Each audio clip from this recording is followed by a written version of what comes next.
Zero. Finally एक ही चीज feel हुई कि नहीं नहीं, पोरबंदर में ग्रोथ नहीं होने वाला है। सबने यही बोला, तू यहाँ के लिए बनी नहीं है, यहाँ पे ग्रोथ नहीं होगा, तू इतनी फील्ड्स ट्राई कर रही है, इतनी मेहनत कर रही है, तू कर पा रही है सब कुछ, तो कुछ अच्छा कर, बाहर कर, हटके कर, वहाँ पे तेरी वैल्यू होगी। So I went to Baroda. Luckily मुझे वहाँ पे एक जॉब मिल गई। हाँ, इनिशियली सैलरी ऑब्वियसली कम होती है, but for the survival reason that was quite enough. So that struggle was very hard. सुबह 11 बजे से लेके शाम को मैं कब फ्री होती हूँ वो डिसाइडेड नहीं होता था। एवरी डे 13-14 घंटे वर्क करने पर एक चीज़ का कंफर्मेशन ज़रूर था मुझे कि ग्रोथ ज़रूर मिलेगा, वो फिक्स था। हाँ, घर पे आने का टाइम फिक्स नहीं था, लेकिन ग्रोथ फिक्स था। सो मैं बस स्ट्रगल करना चाहती थी वहाँ पे कि भाई थोड़ा टाइम स्ट्रगल कर लेते हैं, उसके बाद लाइफ सेट हो जाएगी। So for that reason I was continuing there and I was enjoying whatever I was doing.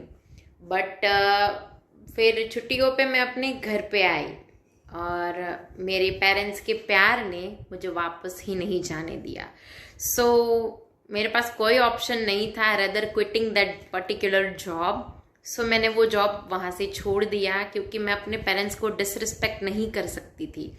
सो मैंने तब वो जॉब भी छोड़ दिया और अब एक ही चीज़ सामने थी, हॉबी है, उस पर काम करना शुरू करो। फिर हॉबी की जो लिस्ट थी उसमें सबसे आगे था कुकिंग। मुझे कुकिंग का बहुत ही शौक था, लाइक बहुत छोटी सी थी तब से मुझे कुकिंग का और स्पीकिंग का बहुत ही शौक था। स्पीकिंग के ऊपर पता नहीं मेरा ध्यान नहीं गया, और धीरे धीरे आई फेल्ट कि भाई अभी कुकिंग पे आगे बढ़ते हैं, और मैंने खुद का केटरिंग स्टार्ट किया, श्रीजी केटरिंग। वो अच्छा चल रहा था, लाइक ऑर्डर्स भी मिल रहे थे, सबको अच्छा भी लग रहा था कि ma'am you are doing so great.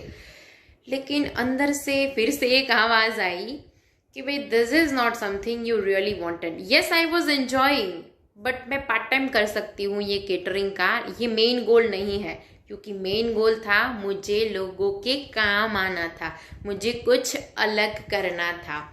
और इसी रीज़न से आई वॉज लाइक क्या करूँ क्या करूँ। मुझे अंदर से लग रहा था कि मुझे अब मोटिवेशन की ज़रूरत है, मुझे एक डायरेक्शन की ज़रूरत है। और for that reason I went to the motivational seminar of Rushika Hathi. Yes, she is my trainer, और उन्होंने मुझे बहुत ही अच्छी ट्रेनिंग दी। उन्होंने मुझे सिखाया कि हाँ भाई मैं एक्चुअल में क्या कर सकती हूँ। और जब मैंने वो ट्रेनिंग, उनका जो मोटिवेशनल सेमिनार था वो अटेंड किया, मुझे आज भी वो डेट याद है, 3 जून 2018 जब मैंने वो ज्वाइन किया था। आई फेल्ट कि जब वो वहाँ पे स्टेज के ऊपर बोल रही थी, मैं फील कर पा रही थी कि अगर मैं उनकी जगह पे होती और मैं अगर वहाँ पे बोल रही होती, तो I was feeling satisfied. And I was like अगर मुझे ये सोचने में सेटिस्फेक्शन मिल रहा है, तो अगर मैं वो करती तो मुझे कितना सेटिस्फेक्शन मिलता। एट दैट टाइम पे बस उतना ही फील हुआ कि अगर वो कर सकती है तो मैं क्यों नहीं कर सकती है। सो बस दूसरे ही दिन मैंने उनको कॉल किया and I just pursued the training, और today I am in front of you all. I am the certified motivational speaker and trainer because of her. And successfully today I have trained 1000+ people. और जैसे ही ये training field में मैंने enter किया, उसके बाद भी एक फेलियर आया, वो था ह्यूमन रिसोर्स मैनेजमेंट। मैंने उसके बाद ह्यूमन रिसोर्स मैनेजमेंट में एक जॉब किया, और वो जॉब करते करते मुझे एक ट्रेनिंग अपॉर्चुनिटी मिली। और उस ट्रेनिंग अपॉर्चुनिटी की वजह से मुझे अंदर से फील हुआ कि this is something I really wanted to do.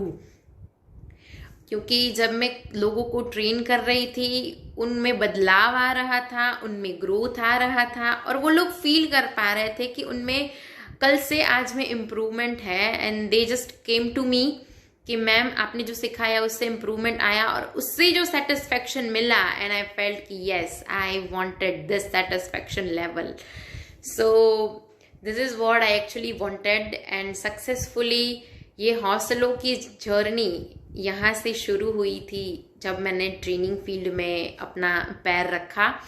और अगर आपका साथ ऐसे ही मिलता रहा तो ये ट्रेनिंग फील्ड में ये जर्नी जो है, ये हौसलों की जर्नी है, ये ऐसे ही कंटिन्यू रहेगी। थैंक यू सो मच और होप आप सबको मेरी जर्नी से कुछ सीखने को मिला होगा। और ऑब्वियसली एक बात मैं आपको लास्ट में बोलना चाहती हूँ कि सेल्फ ट्रस्ट ने मेरी जर्नी में बहुत ही इम्पॉर्टेंट रोल किया है, क्योंकि 7 फील्ड्स को ट्राई करने के लिए बहुत ही सेल्फ ट्रस्ट की ज़रूरत पड़ती है। क्योंकि कोई भी इंसान अगर इतने फेलियर्स को देखता है तो ऑब्वियसली उनमें सेल्फ डाउट आ जाता है, वो खुद को डाउट करने लगते हैं कि आखिर मैं कर क्या सकती हूँ। सो लास्ट में इतना ही कहना चाहती हूँ, आप क्या करना चाहते हो ये जानने के लिए भी कुछ करना पड़ता है।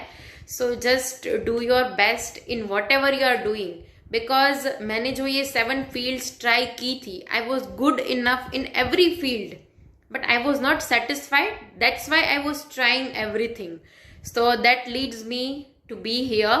So thank you so much for this opportunity कि मैं अपनी जर्नी शेयर कर पाऊँ।